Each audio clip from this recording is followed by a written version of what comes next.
What's up, guys? It's Mr. Javid, and today we're back on the Pokemon Showdown server. We're going to be using this Salazzle team today. Pretty cool squad. Very interesting sets. We're just going to have to make do, and been playing it. It's been doing decently. Obviously has its flaws because a lot of the backbone of the defense on the special side is Tyranitar. It's very interesting T-Tar set as you're going to see. Tanga Berry. So we're playing Freddy Boy Hair, but Salazzle Polt is rising in usage. I love it. But Salazzle very good here. His Kyurem destroys me, but my Nidoking destroys him. But his Kyurem's a little more lethal to me than my Nidoking is to him, because he has several things to outspeed it. In fact, I only outspeed 2 mons in theory, but it's likely a Rock Slaying though.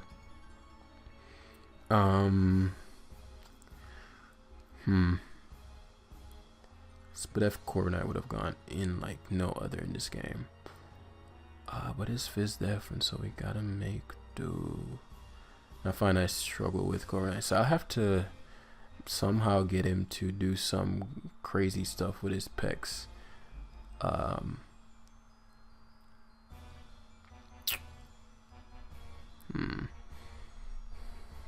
Keldeo, interesting. I'd love to status his pecs. Okay. So his helmet, good. So we toxic here. Somebody's getting toxic. Probably Polt. Probably Polt. But because Polt has infiltrated, that's why I'm not wasting time subbing. He gets me toxic. Okay, so that's the silly shit that I needed.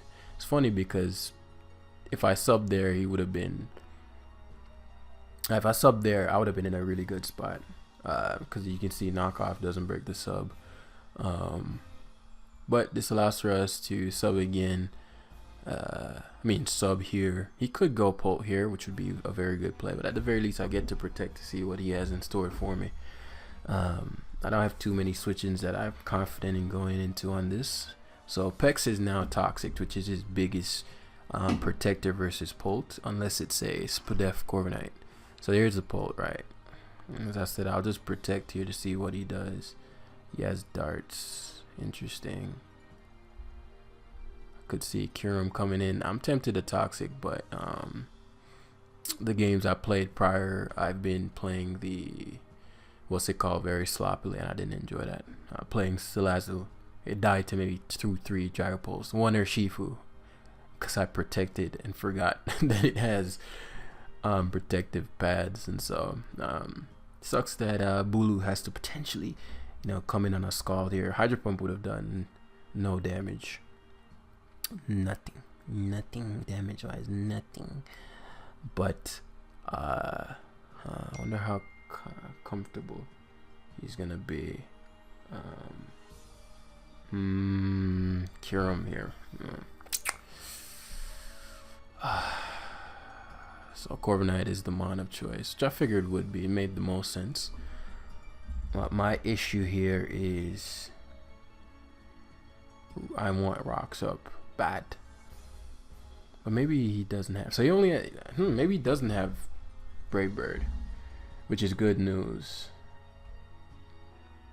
Maybe he doesn't have Brave Bird, or he was just like, well, I'll just U-turn out and go to my Kyurem if he keeps SDing. But I have one more turn at terrain, which is good because T-Tar gets to come in and get up rocks because he should Ice Beam here. That won't do any damage. Anybody else held their breath for the freeze. Oh, this is perfect. This is literally what I needed. So now I have rocks up, and yeah, this is literally what I needed. Awesome, thank you. Because now this allows for my Nidoking to go crazy.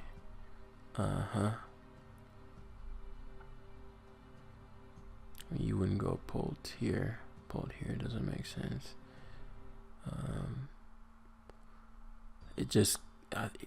He might only have knockoff.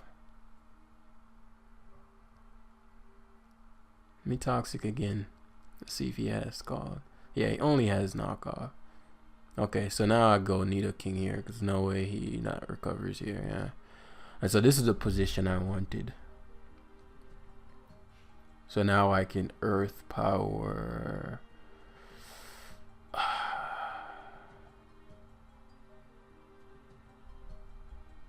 lose all momentum here if he goes Lando, but that's fine. I think Lando is too big a risk if you're scarfed. Yeah, so anticipates me to do something other than go for it. I expected Keldeo probably has like a little mid ground there, but I can tell he has no confidence in my Bulu taking Hydro. Otherwise he wouldn't have used it. He would have used something that hits Bulu. Oh, flip. Cure him? No, Corviknight. Alright, somebody else is holding this Toxic. Is that even? Yeah, because if I go Nidoking,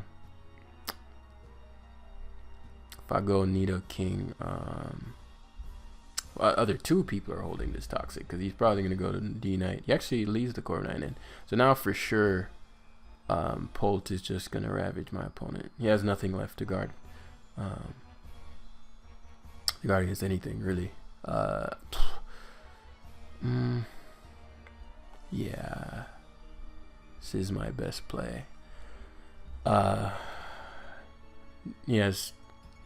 Things that can take a hit. Actually, it doesn't make sense to Hex here.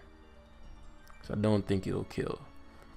I've gotten no evidence as to what kind of Corviknight he is. It could have been a Fizz Def one. If it's a Fizz Def one, it makes sense to Hex here. If it's Spadef, then it doesn't because it never kills anyway. And so if he does switch, right, Kyurem would have maybe gotten to a kill there. It doesn't matter. T-Tar never does free rocks. Yeah. Free rocks. Yeah, him allowing Corviknight to get poisoned there was a really big deal. I'm very surprised Kyurem was his mana choice. Especially from what he's been showing, it's as if the flip turn again. Yeah.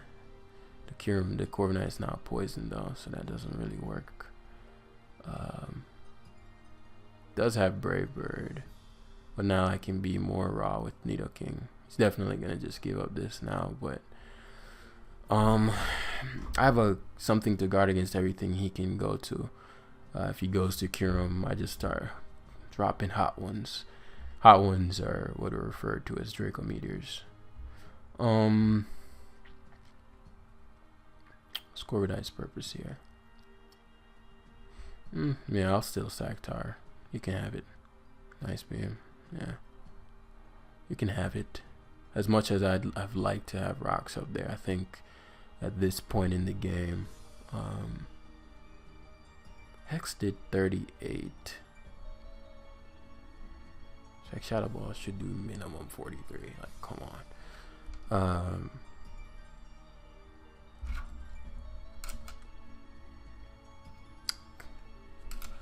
Is it Kyurem? Brody. There we go. Alright. So Shadow Ball was 45 to 50. Yeah, you die. You die here. You meet your fate here. Yeah, that's exactly. I didn't want him to I just didn't want to miss the Draco Meteor. If I'm keeping it a buck with you, ain't nothing, really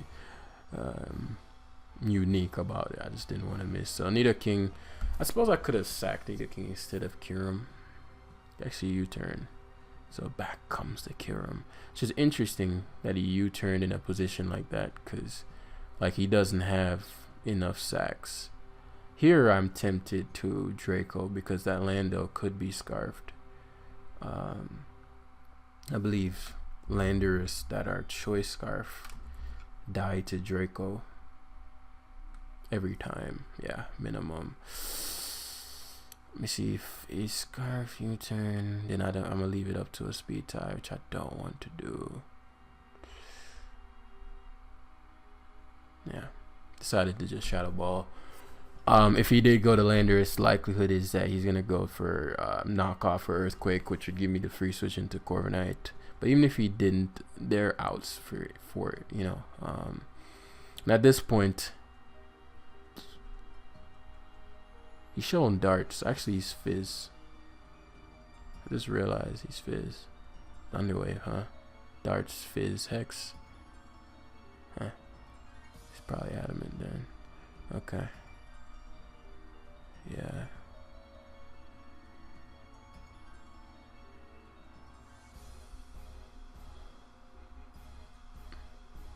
As I'm like super spadef, so as long as I get the hit off, yeah. Bulu, come on, Bulu. Come on, Bulu, like, come on, Bulu, you got one job, bro. Yes, thank you for doing your job.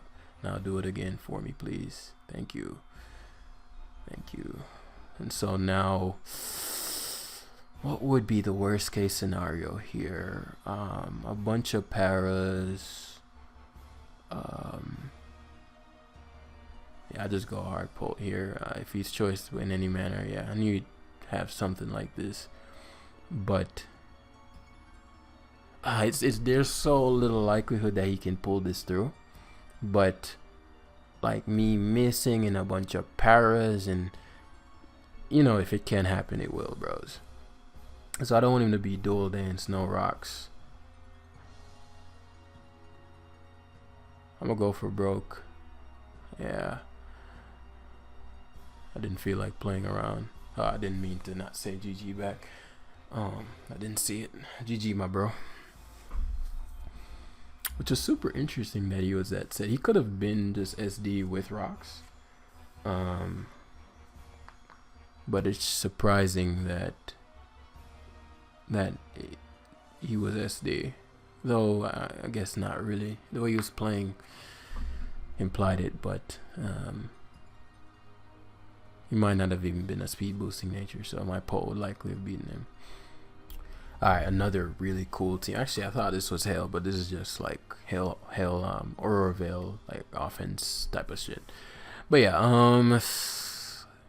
again, the goal in life is to get Salazzle to do something, but when I'm facing Dragapult every fucking game with Infiltrator, it gets very difficult. But you know, with no Ghost Resist, it's doable. Polt coming in, assuming that's not AV. Mel gets a K every time. Every single time. Bulu's looking kind of handsome. A little bit.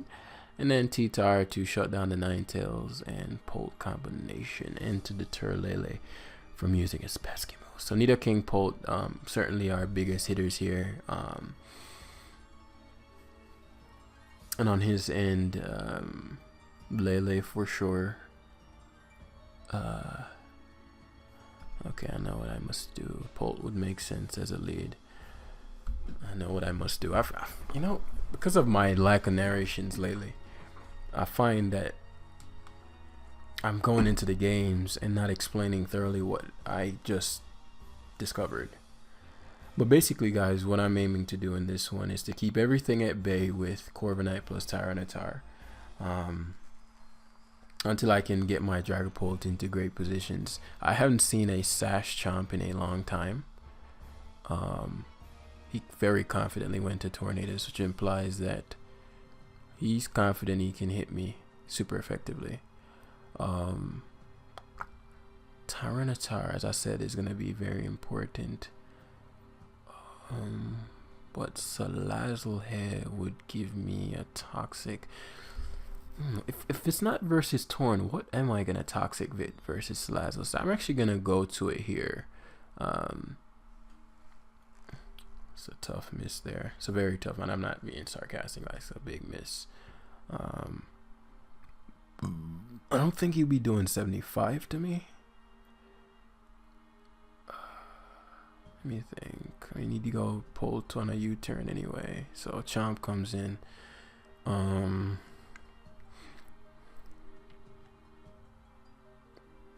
Leftovers, huh? Okay. It's completely immobilized versus I guess not. Oh, okay.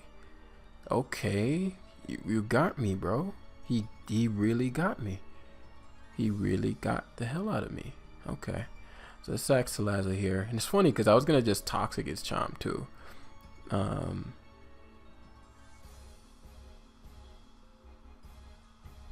Actually, Dragon...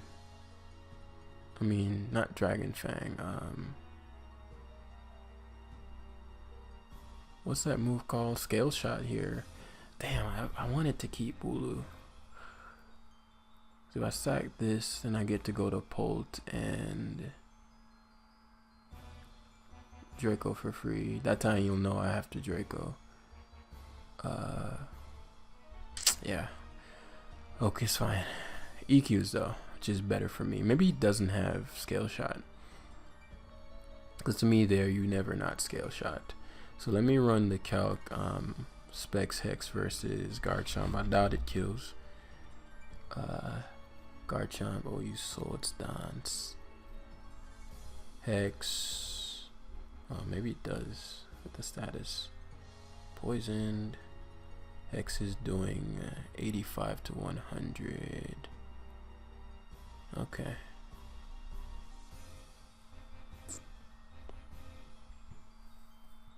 Interesting. I have not seen a Focus Blast Tornadus in Lord knows how long.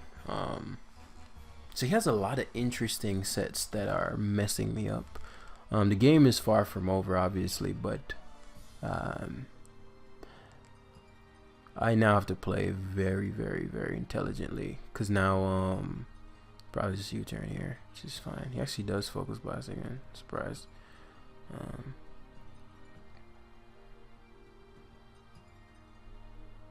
I don't think you ever risk me hurricaning you here. Just Horn Leech. Oh, he does risk. This guy plays super high risk. Super high risk. But the conditions I need are being met.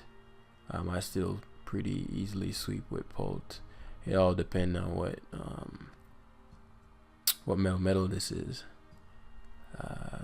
Should just bash. Thunder Punches. Okay. That means he's not, he wasn't confident that Polt must be special. You don't go to Polt on Corviknight confidently like that. What? Okay, I guess you do. I guess you do. Does he have Fire Blast? Yes, Flamethrower, but that's not enough.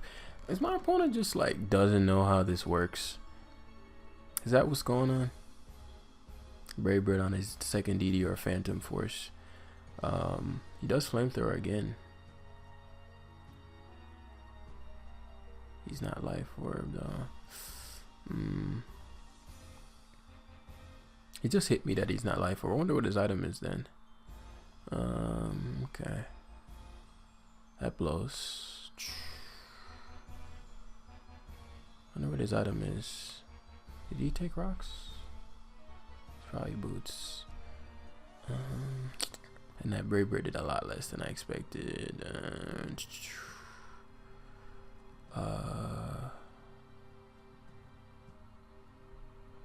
Yeah. It's funny, this game is one where I feel like I beat myself.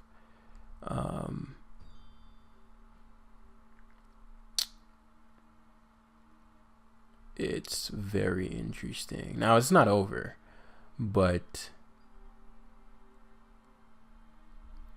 I gotta get him to Flamethrower at least once. Yeah, I gotta let him die at the Sandstorm.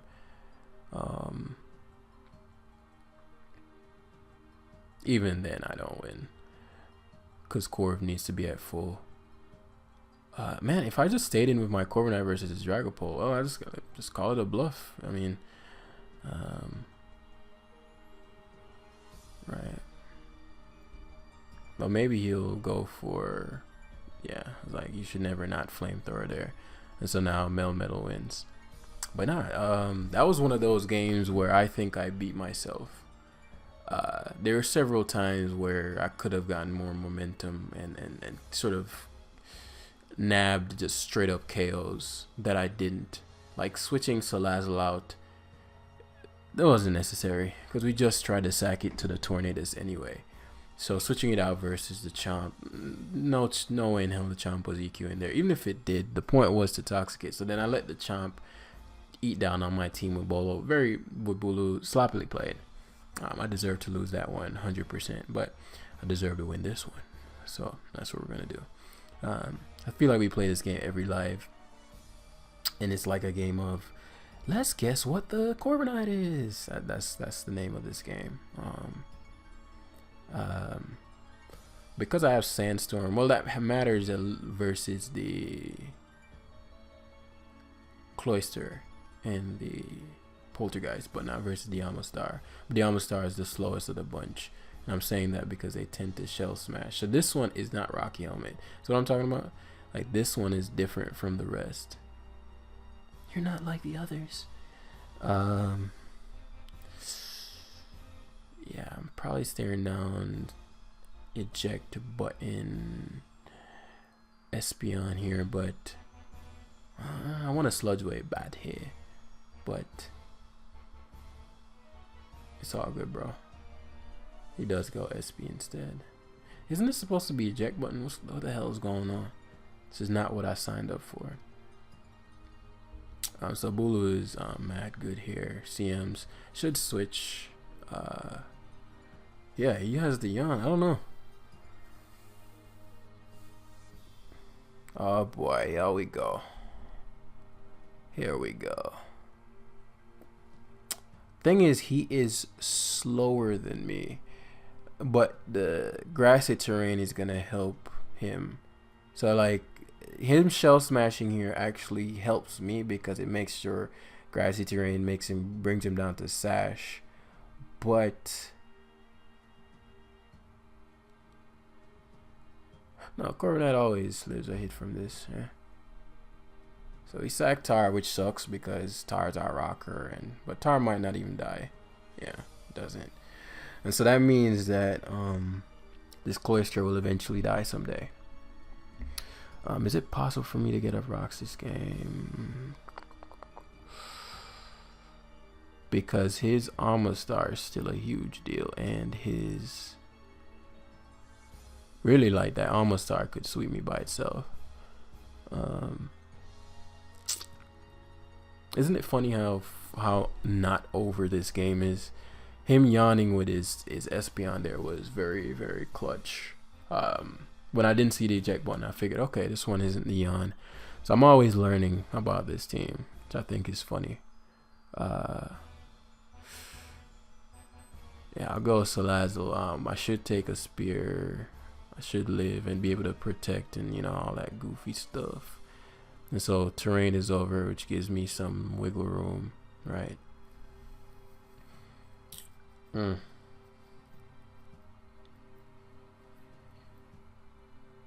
My question is, how do I stop the Amistar?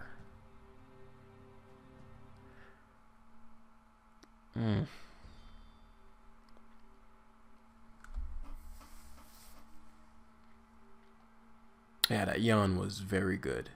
Very, very good. I don't even think double protects are necessary here. I get it, but I don't think it helps me a little more versus the Amistar, because then I can stall. So Lele is the mon of choice. But as we all know, Lele is irrelevant. The reason I'm having this is so I'm hoping that Corviknight, if push comes to shove, can beat that Amistar.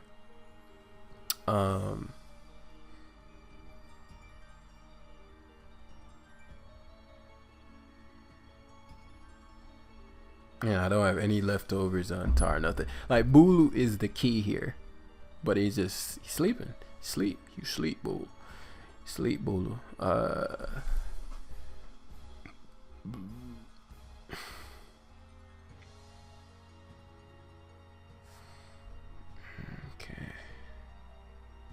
Let me get this little bit of damage. Thunderbolt, huh? And this is where shit gets interesting. Yeah,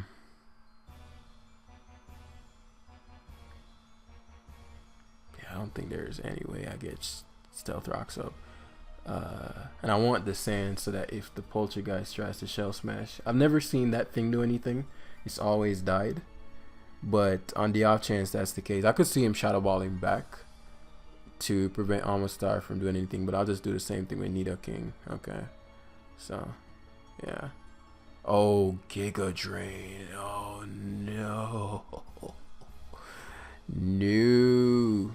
That's a very smart play. I didn't expect Giga Drain. Yeah, there's just no way out. Because I need...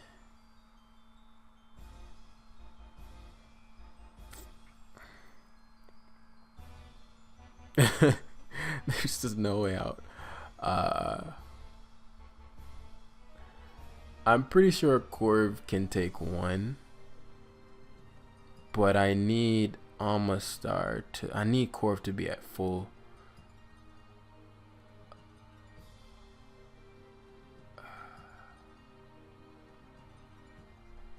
And that Corviknight's probably bulk up.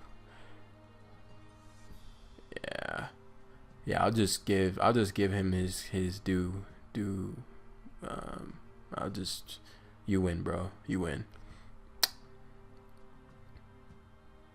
Because he just goes to Almastar Shell Smash. I actually have to hope that Bulu gets a first turn wake here. That's my game plan. I have seen Almastars without Shell Smash. I mean, without Ice Beam on this team, so it is possible. And that's what I'm banking. I'm gonna bank on it having Earth Power. So Bulu, we getting that first turn. Well, I guess it doesn't even matter if he gets. Well, it does if it doesn't have Ice Beam, right? Yeah. So it was that's GG. Yeah, that Yan Espeon. I swear I lose to that team every I've beaten it a couple times, but every time it's a different thing. It's very fun to see that that's such a predictable team. It's not even that good, right? But it has just enough.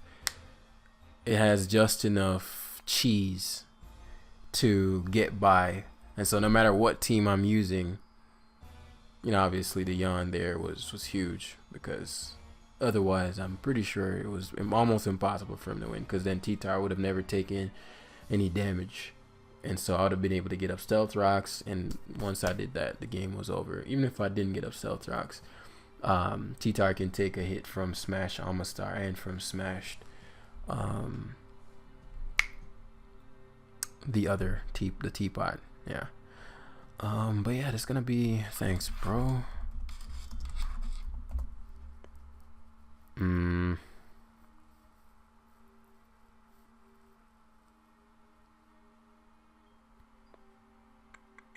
Another Dragapult. As I said, it's just not the life for Salazzles. Dragapult is just too high in usage. He has an Umbreon which shuts down my Nidoking, and a Swampert which shuts down. It's actually not a great it's not a great matchup for me. Especially if it's boots, if it's a boots Victini, yeah, horrible matchup. Victini's certainly the biggest impediment. I don't think you ever play let's see who's the fastest Polt, right? And I figured as much, which allows Stealth Rocks at the very least. Corviknight might not be excellent. I was gonna say Corviknight likely won't be his initial switch. And so the lovely thing about modern Swampert is that they only run yeah, Brave Bird twice for the good chip as he rocks, right?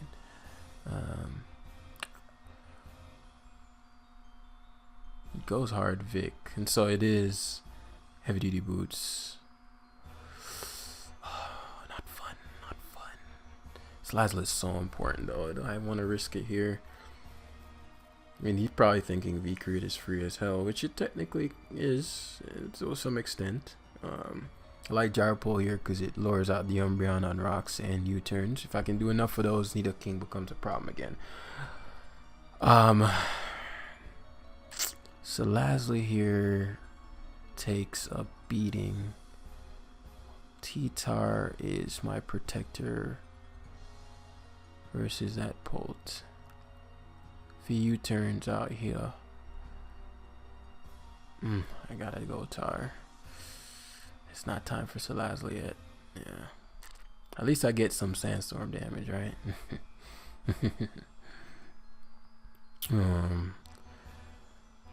Unfortunately, if he has U-turn here, he gets to use go for it, yeah, but that Tangy Berry.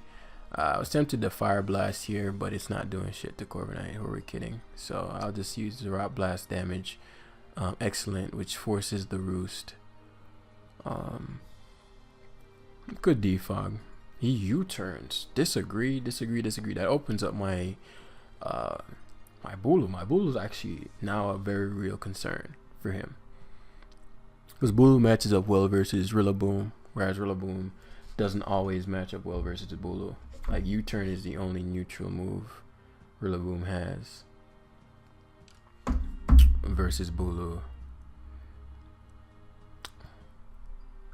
Well, it does. I'm not gonna lie to him, but yeah.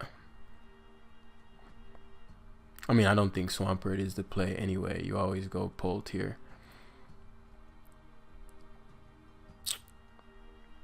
But yeah, yeah, his Umbreon's a huge issue. Huge issue. I very much disagree with the Pert play. Very much disagree with the Pert play. The reason I didn't sub there is because, as I said, huge benefits to having. Now it's wonky because maybe I can. I gotta give up T-Tar. There's just no way around it. Yeah. But as I said, Gyropulse use is lowering out Umbreon. So now we're gonna get some mileage out of Salazzle. Lowers our Umbreon and on rocks, and well, I guess I could technically go to Bulu here and SD, but that just invites potential Victini to come hard in. So it keeps going hard Swampert as if this is some kind of counter. He's playing as if he's not Infiltrator Pult. Should hard switch. Alright, flip turns, that's fine. There's the Pult. Okay, yeah, Specs Ball. Really bad. Oh, come on, man. I can't win. Alright, so that's gonna be that's gonna be the live. That's super lame. Salazzle is a unique little mon. This is not the best team for it because, again, you know, it really has no defensive backbone at all. T-Tar can't be a defensive mon. No recovery, and it's weak to 100 things in the metagame. So I wouldn't recommend this team, but if you just want a fun thing to try, Salazzle, it's going to be in the description as usual. But thanks for watching, and I'll see you guys in the next one. Peace.